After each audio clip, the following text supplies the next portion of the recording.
ચાલો મિત્રો, good morning. આપ બધા લોકો મજામાં છો? મિત્રો, આપણો 10મો પાઠ ચાલે છે ભારત કૃષિ, જે 5 ગુણનો પાઠ છે, જેમાંથી એક નકશો પૂછાશે. મતલબ કે ખેતીનો એક પાક, કોઈ પણ એક પાક તમને નકશામાં દર્શાવવાનો રહેશે. અને ખાસ મિત્રો, આ પાઠ છે ને ડી સેક્શન માટે ઇમ્પોર્ટન્ટ છે. ડી સેક્શનમાં જે પ્રત્યેક પ્રશ્ન 4 ગુણના પૂછાય છે, જેને સવિસ્તર ઉત્તર કહેવાય, એમાંથી એક 4 ગુણનો પ્રશ્ન પૂછાશે. તો મિત્રો, આજનો પ્રશ્ન છે ને એ મોસ્ટ ઇમ્પોર્ટન્ટ પ્રશ્ન છે, જે 4 ગુણનો પ્રશ્ન છે. શું પ્રશ્ન છે મિત્રો? તો જુઓ, અહીંયા ભારતમાં કૃષિના પ્રકારો સમજાવો, અથવા ભારતમાં કૃષિના પ્રકારો વિશે નોંધ લખો. ભૂતકાળમાં આ પ્રશ્ન બોર્ડમાં પૂછાઈ ગયો છે. મિત્રો, ભારતની ખેતી વિશેનો અભ્યાસ છે. તો ભારતમાં જે કૃષિના પ્રકારો અહીંયા પૂછ્યા છે, તો આપણે કૃષિના પ્રકારોની વાત કરીએ તો ભારતના જુદા જુદા વિસ્તારો છે ને, તેમાં જુદા જુદા પ્રકારની ખેતી કરવામાં આવે છે. ભારતમાં આમ જોઈને તો કૃષિના પ્રકારો 6 છે. એ 6 પ્રકાર તમારે વિસ્તારથી સમજાવવાના છે. જેમ કે 1 જીવન નિર્વાહ ખેતી અથવા આત્મનિર્વાહ ખેતી, પછી 2 સૂકી ખેતી, 3 આંદ્ર ખેતી એટલે કે ભીની ખેતી, પછી 4 સ્થળાંતરિત ખેતી, બરાબર, એને ઝૂમ ખેતી પણ કહે છે, અને 5 બાગાયતી ખેતી અને 6 સઘન ખેતી. ચાલો મિત્રો, ફરીથી ભારતમાં કૃષિના પ્રકારો કેટલા છે, કયા કયા છે સમજાવો. તો ભારતમાં કૃષિના પ્રકાર 6 છે. એમાં 1 જીવન નિર્વાહ કે આત્મનિર્વાહ ખેતી, 2 સૂકી ખેતી, 3 આંદ્ર અથવા ભીની ખેતી, પછી 4 સ્થળાંતરિત ખેતી અથવા ઝૂમ ખેતી, પછી 5 બાગાયતી ખેતી અને 6 સઘન ખેતી. તો મિત્રો, આ કૃષિના 6 પ્રકાર છે, જે તમને યાદ રહી ગયા છે. પછી 6 પ્રકાર વિશે સમજાવવાનું છે, એટલે આ પ્રશ્ન પૂરો થશે. મિત્રો, જીવન નિર્વાહ ખેતીની વાત છે. જીવન નિર્વાહ ખેતી છે એને આત્મનિર્વાહ ખેતી પણ કહે છે. કઈ ખેતીને જીવન નિર્વાહ ખેતી કહેવાય, અથવા કઈ ખેતીને આત્મનિર્વાહ ખેતી કહેવાય? તો મિત્રો, ભારતમાં મોટાભાગના ખેડૂતો છે ને એ આત્મનિર્વાહ કે જીવન નિર્વાહ પ્રકારની ખેતી કરે છે. આપણે જોઈએ છે ને કે ભારતમાં મોટાભાગના ખેડૂતો છે એની આર્થિક સ્થિતિ નબળી છે, પછી ખેડૂતના ખેતરના કદ નાના છે, તેથી ખેડૂતને એ ખેતરમાં મોંઘા બિયારણ, જંતુનાશક દવાઓ, રાસાયણિક ખાતરો અને ટ્રેક્ટર જેવા મોંઘા ઓજારોનો ઉપયોગ કરવો પોસાય એમ નથી. કેમ? તો કે એની આર્થિક સ્થિતિ નબળી છે, અને બીજી બાજુનું ખેતર નાનું છે, એટલે બિયારણના અને ખાતરના વગેરે ખર્ચા કરશે નહીં. એટલે એમાં ઉત્પાદન સાવ ઓછું આવે છે. કેમ કે ખેતર નાનું છે અને બિયારણ કે ખાતર વગેરેનો એ પૂરતો ઉપયોગ કરતા નથી. એટલે એ ખેડૂતના ખેતરમાં ઉત્પાદન સાવ ઓછું આવે છે. ઉત્પાદન કેટલું આવે છે? તો કે વર્ષ દિવસ દરમિયાન ખેડૂતના કુટુંબનું માત્ર ભરણ પોષણ કે જીવન નિર્વાહ ચાલી શકે, કે આત્મનિર્વાહ ચાલી શકે ને, એટલું જ ઉત્પાદન આવે છે. અને આ જે ખેતી છે ને, આત્મનિર્વાહ ખેતી, એમાં ખેડૂતોના ખેતરમાં માત્ર અનાજનું જ ઉત્પાદન થાય છે, અને અનાજનું ઉત્પાદન સાવ ઓછું થાય છે. કેટલું ઓછું થાય છે? તો કે એ ખેડૂતના પરિવારને વર્ષ દિવસ ખાવા જોઈને ખાવા પૂરતું જ પાકે છે. એટલે વધારે અનાજ વેચી શકે એટલું પાકતું નથી. એટલે જે ખેતીમાં ખાવા પૂરતું જ અનાજ પાકે છે, એટલે કે ખેડૂતના કુટુંબનું ભરણ પોષણ થઈ શકે ને એટલું મર્યાદિત અનાજ પાકે છે. તો આવી રીતની જે ખેતી થાય છે ને એને જીવન નિર્વાહ કે આત્મનિર્વાહ ખેતી કહે છે. મિત્રો, જીવન નિર્વાહ ખેતીમાં માત્ર વર્ષમાં એક જ પાક લેવાય છે અને એ પણ માત્ર અનાજનો જ પાક લેવાય છે અને અનાજનું ઉત્પાદન સાવ ઓછું આવે છે. કેટલું તો કે ખેડૂતના કુટુંબનું ભરણ પોષણ થાય એટલા પૂરતું જ અનાજ પાકે છે. તો આવી રીતની જે ખેતી ખેડૂત કરતો હશે તો તે પ્રકારની ખેતીને જીવન નિર્વાહ ખેતી તરીકે ઓળખવામાં આવે છે. જીવન નિર્વાહ ખેતી એટલે જે ખેતી, યાદ રાખજો, જે ખેતી ખેડૂતના કુટુંબનું ભરણ પોષણ કે જીવન નિર્વાહ ચલાવવા પૂરતી મર્યાદિત થાય છે તો તે ખેતીને જીવન નિર્વાહ ખેતી કે આત્મનિર્ભર ખેતી તરીકે ઓળખવામાં આવે છે. જીવન નિર્વાહ ખેતી છે એમાં મિત્રો માત્ર અનાજ જ પાકે છે અને અનાજનું ઉત્પાદન સાવ ઓછું થાય છે. ખેડૂતના કુટુંબને વર્ષ દિવસ ખાવા જોઈએ ને એ ખાવા પૂરતું કે આત્મનિર્વાહ ચલાવવા પૂરતું જ અનાજ પાકે છે. તો આ પ્રકારની જે ખેતી છે તેને આત્મનિર્વાહ કે જીવન નિર્વાહ ખેતી તરીકે ઓળખવામાં આવે છે. ખેડૂતના કુટુંબનું ભરણ પોષણ થાય એટલી સીમિત ખેતી છે. એટલે ખેડૂતની વધારાની આવક નહીં થાય, માત્ર ખેડૂતના કુટુંબનો જીવન નિર્વાહ ચાલી શકે એટલું જ ઉત્પાદન થાય તો તેવી ખેતીને જીવન નિર્વાહ ખેતી કહે છે. મિત્રો, નંબર 1 જીવન નિર્વાહ ખેતી, પછી નંબર 2 સૂકી ખેતી. મિત્રો 6 પ્રકાર છે. એક આપણે સમજી ગયા જીવન નિર્વાહ ખેતી, પછી 2 સૂકી ખેતી. મિત્રો, સૂકી ખેતી, સૂકી ખેતી એટલે શું?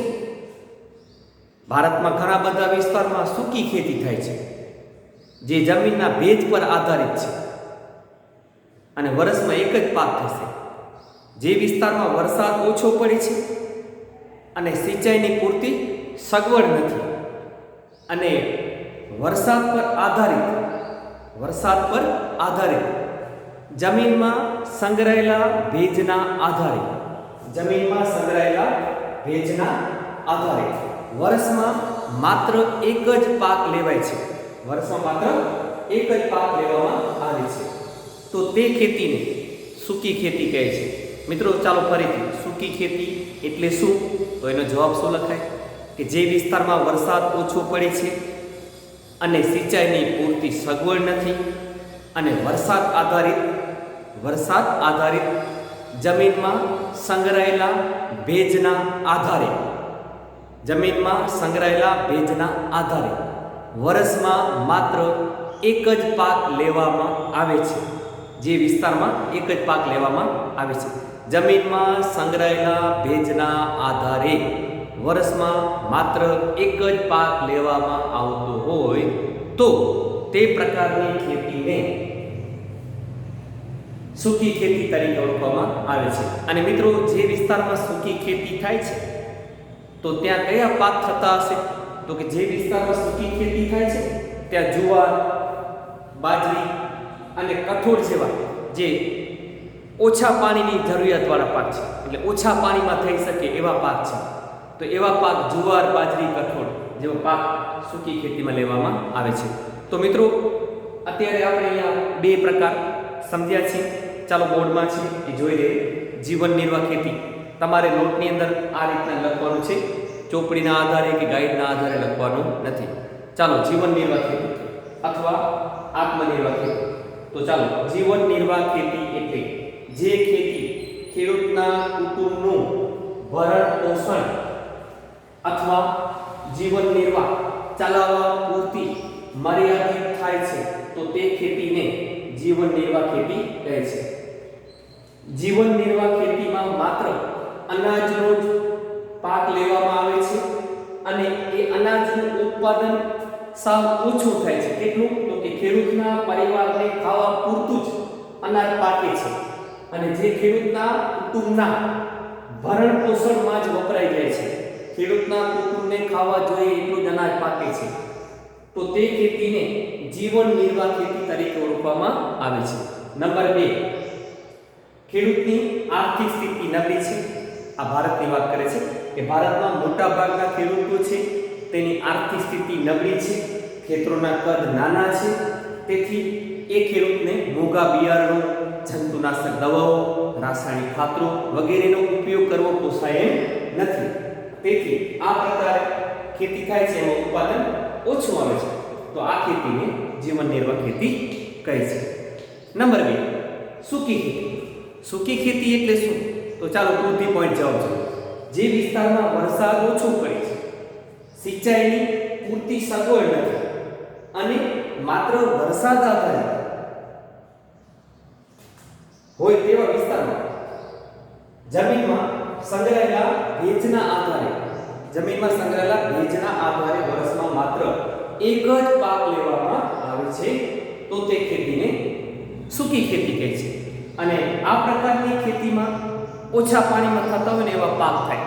ઓછા પાણીની જરૂર હોય એવા પાક કયા? તો જુવાર, બાજરી, કઠોળ વગેરે જેવા પાક લેવામાં આવે છે. તો મિત્રો અહીંયા 2 પ્રકાર આપણે સમજ્યા.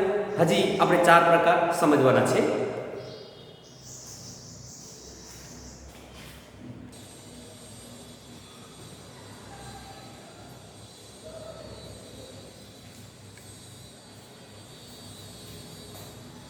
ચાલો મિત્રો, આપણે 2 પ્રકાર સમજ્યા.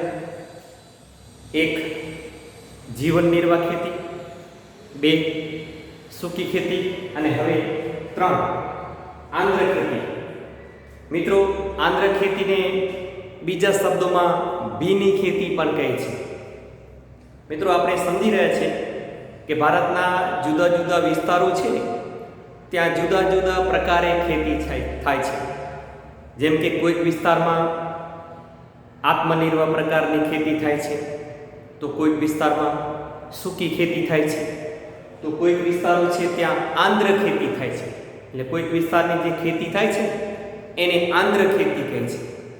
આંદ્ર ખેતી એટલે કે એને ભીની ખેતી કહે છે. મિત્રો ભીની ખેતી એટલે શું? સવાલ આ છે. ભીની ખેતી અથવા આંદ્ર ખેતી એટલે શું? તો જે વિસ્તારમાં વરસાદ વધારે પડે છે અને સિંચાઈની પણ પૂરતી સગવડ છે, એટલે કે સિંચાઈની પણ વધારે સગવડ છે, એવા વિસ્તારમાં જે ખેતી થાય છે તેને આંદ્ર ખેતી કહે છે.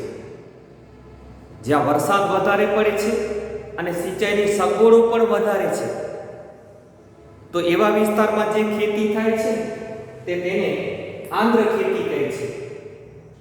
પછી આ વિસ્તારમાં કોઈક વર્ષ વરસાદ ના પડે કે વરસાદ ઓછો પડે, તો તે વર્ષમાં પણ સિંચાઈની મદદથી સિંચાઈ દ્વારા વર્ષ દરમિયાન એક કરતાં વધારે પાક લેવામાં આવે છે. બરાબર? તો તે ખેતી છે એને આંદ્ર ખેતી કહે છે.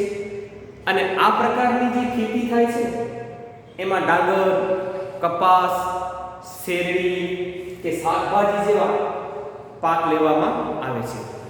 મિત્રો આંદ્ર ખેતીમાં વર્ષમાં બધી ઋતુમાં પાક લેવાશે. શિયાળુ, ઉનાળુ અને ચોમાસું. કેમ? તો કે ત્યાં સિંચાઈની સગવડ છે, એટલે કોઈક વર્ષ વરસાદ ઓછો પડે કે ના પડે તો પણ સિંચાઈની મદદથી વર્ષ દરમિયાન એક કરતાં વધારે પાક લેવામાં આવે છે. તો એ પ્રકારની જે ખેતી કરે છે ખેડૂતો, તો તેને આંદ્ર ખેતી કહે છે.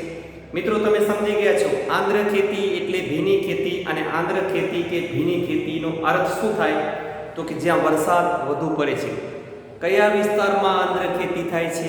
તો કે જ્યાં વરસાદ વધારે પડે છે અને સિંચાઈની સગવડો પણ વધારે છે, તો એવા વિસ્તારમાં ખેડૂતો જે પ્રકારની ખેતી કરે છે તો તેને આંદ્ર પ્રકારની ખેતી કહે છે. અને હવે કોઈક વર્ષ ધારો કે વરસાદ ના પડે કે ઓછો પડે તો પણ સિંચાઈની મદદથી વર્ષ દરમિયાન એક કરતાં વધારે વખત પાક લેવામાં આવે છે, તો તે ખેતીને આંદ્ર ખેતી કહે છે. અને આ પ્રકારની ખેતી થાય છે એમાં પાણીની વધુ જરૂરિયાતવાળા પાકો પણ લઈ શકાય છે, જેમ કે ડાંગર, કપાસ, શેરડી અને શાકભાજી જેવા પાક આ પ્રકારની ખેતીમાં થાય છે. તો મિત્રો નંબર 1 જીવન નિર્વાહ ખેતી, નંબર 2 સૂકી ખેતી, નંબર 3 આંદ્ર ખેતી અને હવે નંબર 4 ચોથો પ્રકાર સ્થળાંતરિત ખેતી. મિત્રો ચોથો પ્રકાર સ્થળાંતરિત ખેતી એને ઝૂમ ખેતી પણ કહે છે. સ્થળાંતરિત ખેતી એટલે શું અથવા ઝૂમ ખેતી એટલે શું, તો આપણે સમજી શકીએ છીએ કે સ્થળાંતરિત ખેતી એટલે કે આ પ્રકારની જે ખેતી છે ને એમાં જંગલોને કાપીને કે જંગલોને સળગાવીને જમીનને સાફ કરવામાં આવે છે, જમીનને ખુલ્લી કરવામાં આવે છે અને ત્યાર પછી એમાં પાકનું વાવેતર કરવામાં આવે છે. બરાબર, ખ્યાલ આવે છે ને? જંગલો કાપીને કે જંગલો સળગાવીને જમીનને ખુલ્લી કરીને અથવા સાફ કરીને એમાં ખેડૂત ખેતી કરે છે. અને આ રીતે જંગલ કાપીને કે જંગલ સળગાવીને જમીન ખુલ્લી કરીને કે સાફ કરીને ખેડૂત ખેતી કરે છે, મતલબ કે પાક લે છે. અને ખેડૂત અહીં 2-3 વર્ષ ખેતી કરશે. જંગલો કાપીને કે જંગલો સળગાવીને જમીન સાફ કરવામાં આવી છે તો ત્યાં ખેડૂત 2-3 વર્ષ ખેતી કરે છે. 2-3 વર્ષ પછી એ જમીનની ફળદ્રુપતા ઓછી થઈ જશે.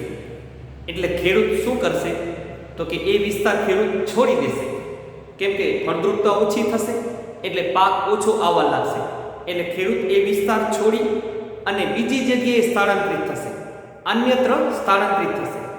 તો અન્યત્ર એને ખુલ્લી જમીન નહીં મળે તો અન્યત્ર સ્થળાંતરિત થઈ અને એ ત્યાં પણ આ રીતે જ જંગલો કાપીને કે સળગાવીને જમીન સાફ કરશે અને વળી પાછી એમાં 2-3 વર્ષ ખેતી કરશે. વળી 2-3 વર્ષ થશે એટલે જમીનની ફળદ્રુપતા ઘટશે. વળી ખેડૂત એ વિસ્તાર પણ છોડી અને અન્યત્ર સ્થળાંતરિત થશે.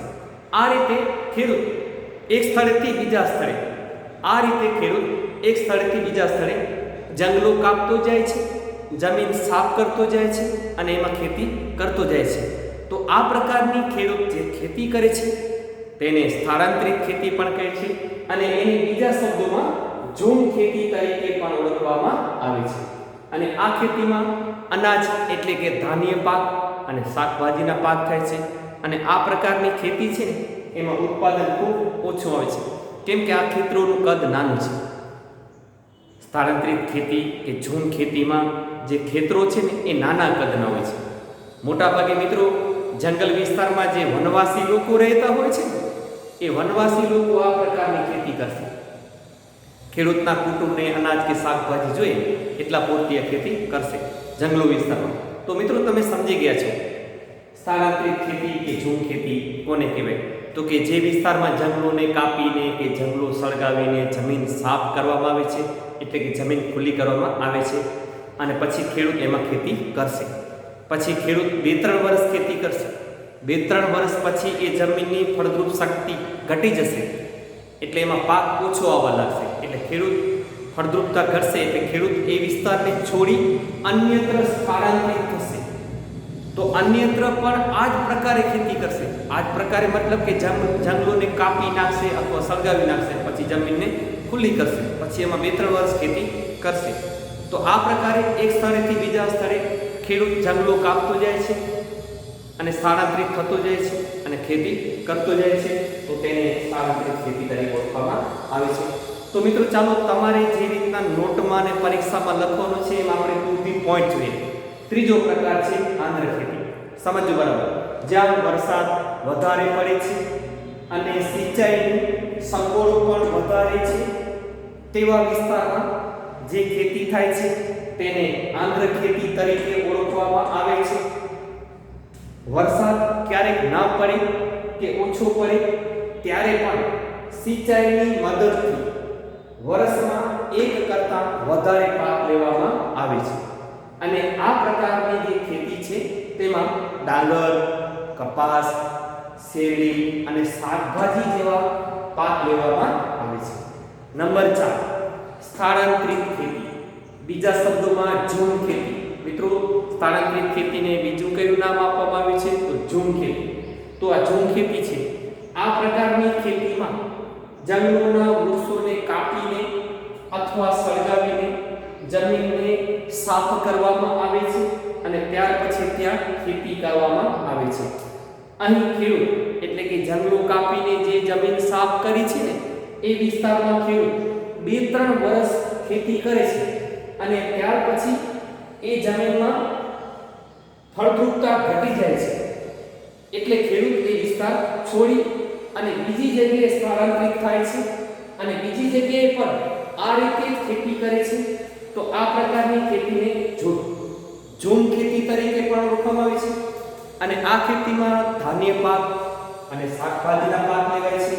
આ ખેતીમાં ઉત્પાદન ખૂબ જ ઓછું આવે છે. મિત્રો, અત્યાર સુધી આપણે 4 પ્રકાર શીખ્યા. 1 જીવન નિર્વાહ ખેતી, 2 સૂકી ખેતી, 3 આંધ્ર ખેતી, 4 સ્થળાંતરિત ખેતી.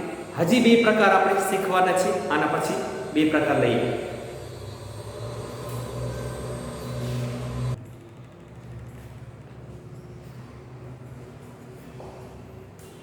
ચાલો મિત્રો, 4 પ્રકાર આપણે સમજ્યા છે ખેતીના. હવે 5મો અને 6થો પ્રકાર. મિત્રો, 5મો પ્રકાર છે બાગાયતી ખેતી. મિત્રો, બાગાયતી ખેતી એટલે શું, અથવા કઈ ખેતીને બાગાયતી ખેતી કહેવાય? સિમ્પલ વસ્તુ છે. તો લાંબા સમય સુધી ઉત્પાદન આપે એવા પાક ઉછેરવામાં આવે છે, તો તે પ્રકારની જે ખેતી છે તેને બાગાયતી ખેતી કહે છે. મિત્રો, લાંબા સમય સુધી ઉત્પાદન આપતા પાક એટલે કેવા પાક? મિત્રો, લાંબા સમય સુધી ઉત્પાદન આપતા પાક એટલે જે વિવિધ પ્રકારના જે ફળના પાક છે ને, એ ફળના પાક લાંબા સમય સુધી ઉત્પાદન આપ્યા જ કરશે. જેમ કે ખારેક કે કેરી કે નાળિયેર, દ્રાક્ષ, લીંબુ, સંતરા, આ વગેરે જેવા ફળના પાક છે, એ લાંબા સમય સુધી એમાં ફળ આવ્યા જ કરશે. મિત્રો, આ જે ફળના પાક છે ને, નાળિયેર કે કેરી, દ્રાક્ષ, ખારેક, જામફળ કે સફરજન, આ વગેરે જેવા જે ફળ છે, બરાબર, તો એ જે પાક છે ને એનું વાવેતર એક જ વાર થશે. પછી વર્ષો સુધી એ ફળના ઝાડ છે ને એમાં ફળ આવ્યા જ કરશે. એવું નથી કે એકવાર ફળ આવ્યા એટલે પૂરું થઈ ગયું, બીજા વર્ષે એમાં ફળ નહીં આવે, બીજા વર્ષે ફળ લેવા માટે બીજા ઝાડ વાવવા પડશે. એવું ન હોય. આ ફળના ઝાડ છે ને એ એક જ વાર વવાશે. એકવાર વવાશે પછી એનો ઉછેર થશે, અને ઉછેર થયા પછી એમાં વર્ષો સુધી ઉત્પાદન થયા જ કરશે, મતલબ કે એમાં ફળ આવ્યા જ કરશે. તો આ પ્રકારની જે ખેતી છે એને બાગાયતી ખેતી કહેવાય. એટલે તમે સિમ્પલ સમજી શકો છો કે લાંબા સમય સુધી ઉત્પાદન આપે એવા પાક ઉછેરવામાં આવે છે, તો તે પ્રકારની ખેતી છે એને બાગાયતી ખેતી કહે છે. સાદી ભાષામાં કહેવાય કે વિવિધ પ્રકારના ફળ ઉગાડવાની ખેતી, એને બાગાયતી ખેતી કહેવાય. જો મિત્રો, ફરીથી લાંબા સમય સુધી ઉત્પાદન આપે એવા પાક ઉછેરવામાં આવે છે, તો તે ખેતીને બાગાયતી ખેતી તરીકે ઓળખવામાં આવે છે.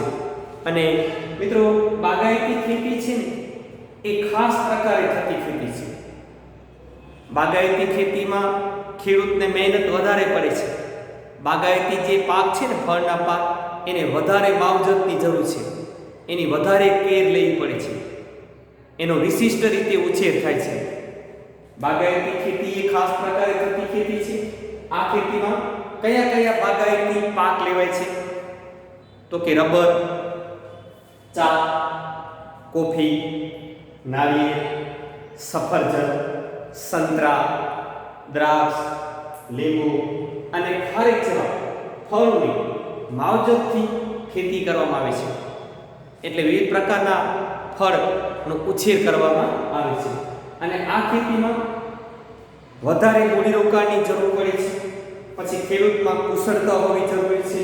ખેડૂત પાસે ટેકનિકલ જ્ઞાન હોવું જોઈએ, યંત્રો હોવા જોઈએ, ખાતર, સિંચાઈની સગવડ હોવી જોઈએ. પછી પાકને સંગ્રહ કરવા માટે સંગ્રહ સ્થાન અને પાકને લઈ જવા માટે પરિવહનની પૂરતી સગવડ હોવી જરૂરી છે. મિત્રો, બાગાયતી ખેતી એ આમ થોડી ખર્ચાળ ખેતી છે, પણ લાંબા સમયે ખૂબ ફાયદો આપશે. લાંબા સમય એટલે પછી એમાં ફળ આવવા લાગશે ને એટલે ખેડૂતની આવક ચાલુ થશે. તો મિત્રો તમે સમજી ગયા છો કે બાગાયતી ખેતી એટલે શું? તો કે લાંબા સમય સુધી ઉત્પાદન આપે એવા પાક ઉછેરવામાં આવે છે, તો તે ખેતીને બાગાયતી ખેતી કહે છે. લાંબા સમય સુધી ઉત્પાદન આપતા પાક એટલે કયા પાક? તો કે વિવિધ પ્રકારના ફળના પાક જે લાંબા સમય સુધી આવતા વર્ષો સુધી ઉત્પાદન આપ્યા જ કરશે. તો આવી રીતના જે ફળ ઉછેરવામાં આવે છે એને બાગાયતી ખેતી અથવા બગીચા ખેતી પણ કહેવામાં આવે છે. પછી મિત્રો સઘન ખેતી. સઘન એટલે વારંવાર. સઘનનો મતલબ જ વારંવાર થાય. સઘન ખેતી એટલે શું? તો સઘન ખેતી એટલે શું મિત્રો સમજ બરાબર, કે જ્યાં વરસાદ વધારે પડે છે અને સિંચાઈની પૂરતી સગવડ છે એવા વિસ્તારમાં. કેવા વિસ્તારમાં? તો કે જ્યાં વરસાદ વધારે પડે છે અને સિંચાઈની પૂરતી સગવડો છે એવા વિસ્તારોમાં સુધારેલા બિયારણ, જંતુનાશક દવાઓ, રાસાયણિક ખાતરો અને ટ્રેક્ટર જેવા ઓજારો કે યંત્રોની મદદથી વર્ષ દરમિયાન એકની એક જમીનમાં વર્ષ દરમિયાન વારે વારે પાક લેવામાં આવે છે. તો તે ખેતી છે ને એને સઘન ખેતી કહેવામાં આવે છે. મિત્રો ખ્યાલ આવે છે કે જે વિસ્તારમાં વરસાદ વધારે પડે છે અને સિંચાઈની સગવડો પણ વધારે છે, તો એવા વિસ્તારોમાં સુધારેલા બિયારણો, જંતુનાશક દવાઓ, રાસાયણિક ખાતરો અને ટ્રેક્ટર જેવા યંત્રોની મદદથી વર્ષ દરમિયાન એકની એક જમીનમાં વારે વારે પાક લેવામાં આવે છે. તો આ પ્રકારની ખેતી છે ને એને સઘન ખેતી કહેવાય. એટલે કે એક પાક પૂરો કરી બીજો પાક લેવાશે, બીજો પાક પૂરો કરી તરત ત્રીજો પાક લેવાશે. એટલે કે માનો કે શિયાળુ પાક પૂરો કરી તરત ઉનાળુ પાકનું વાવેતર થશે, ઉનાળુ પાક પૂરો થશે એટલે તરત ચોમાસુ પાકનું વાવેતર થશે, વળી ચોમાસુ પાક પૂરો થશે એટલે વળી શિયાળુ પાકનું વાવેતર થશે, શિયાળા પાક પૂરો થશે એટલે ઉનાળાના પાકનું વાવેતર થશે, ઉનાળાના પાક પૂરો થશે એટલે વળી ચોમાસાનો પાક. એટલે કે વર્ષ દરમિયાન વારંવાર પાક લેવામાં આવશે. તો મિત્રો એકની એક જમીનમાં ખેડૂત વારંવાર પાક ક્યારે લઈ શકે? તો કે પાક લેવા માટે પૂરતી સગવડ હોય તો પાક લેવા માટે પૂરતી સગવડ શું? તો કે એક તો પાણી એટલે કે સિંચાઈની સગવડ, પછી રાસાયણિક ખાતરો, જંતુનાશક દવાઓ, સુધારેલા બિયારણો અને ઝડપથી કામ કરવા માટે ટ્રેક્ટર જેવા યંત્રો હોવા જરૂરી છે. તો જ્યાં આવી સગવડ હશે, સિંચાઈની સગવડ, સુધારેલા બિયારણો, જંતુનાશક દવાઓ, રાસાયણિક ખાતરો અને ટ્રેક્ટર જેવા ઓજારોની મદદથી વર્ષ દરમિયાન વારંવાર એકને એક પાક લેવામાં આવે છે, તો તેને સઘન ખેતી કહે છે. મિત્રો આ સઘન ખેતી છે ને એમાં રોકડિયા પાક લેવાય. મિત્રો તમને પ્રશ્ન થશે રોકડિયા પાક એટલે શું? તો ખેતીમાં જે પાક થાય છે એ પાકનો ઉપયોગ ઉદ્યોગોમાં કાચા માલ તરીકે થતો હોય. તો ખેતીના જે પાકનો ઉપયોગ ઉદ્યોગોમાં કાચા માલ તરીકે થતો હોય ને તો તે પાકને રોકડિયા પાક કહેવાય. દાખલા તરીકે કપાસ, શેરડી, સણ આ બધા રોકડિયા પાક છે. કેમ? તો કે આ સણ, શેરડી અને કપાસ જેવા જે પાક છે ને એ ઉદ્યોગોમાં કાચા માલ તરીકે ઉપયોગમાં લેવાય છે. દાખલા તરીકે ખાંડની મિલ છે તો કાચા માલ તરીકે શેરડી જોઈએ, કાપડની મિલ છે તો કાચા માલ તરીકે કપાસ જોઈએ. તો કપાસ, સણ, શેરડી આ વગેરે જેવા પાક છે જે ઉદ્યોગોમાં કાચા માલ તરીકે ઉપયોગમાં લેવાય છે, તો તેને રોકડિયા પાક તરીકે ઓળખવામાં આવે છે. તો મિત્રો સઘન ખેતીમાં મોટા ભાગે રોકડિયા પાકનું વાવેતર વધારે થાય છે અને એનું ઉત્પાદન પણ વધારે આવે છે. અને ઉત્પાદન વધારે આવે છે એટલે સ્વાભાવિક છે કે વળતર પણ વધારે મળે. તો આ ખેતીમાં આર્થિક વળતરને વધારે મહત્વ અપાય છે. એટલે કે આર્થિક વળતર વધારે મળે એવું ખેડૂતો ઈચ્છે છે. એટલે આ ખેતીને વ્યાપારી ખેતી તરીકે ઓળખવામાં આવે છે. તો મિત્રો હવે ચાલો આપણે નોટની અંદર કે પરીક્ષામાં જે રીતના લખવાનું છે આપણે ટુ ધી પોઈન્ટ જોઈ લઈએ. નંબર 5 બાગાયતી ખેતી. ચાલો મારી સાથે.